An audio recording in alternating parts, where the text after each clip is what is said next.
حضور صلی اللہ علیہ وسلم کا معجزہ۔ حضرت حذیفہ کو سردی کا احساس نہ ہوا۔ حضرت حذیفہ فرماتے ہیں، غزوہ خندق کے موقع پر سخت ٹھنڈی ہوا چل رہی تھی۔ ایسے میں رسول اللہ صلی اللہ علیہ وسلم نے صحابہ سے فرمایا، ہے کوئی جو میرے پاس دشمنوں کے قافلے کی خبر لے آئے؟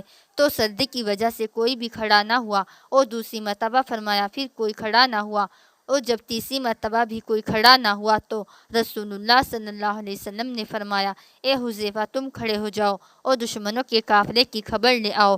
حضرت حذیفہ فرماتے ہیں، چونکہ رسول اللہ صلی اللہ علیہ وسلم نے اب میرا نام لے ہی لیا تھا، اس لیے کھڑا ہونا ضروری ہو گیا، اور وہاں سے چلا تو رسول اللہ صلی اللہ علیہ وسلم کی بات ماننے کی برکت سے مجھے راستے میں ذرا برابر بھی سردی محسوس نہیں ہوئی، یہاں تک کہ میں واپس بھی آ گیا۔ ایسا لگ رہا تھا گویا کہ میں سخت گرمی میں چل رہا ہوں۔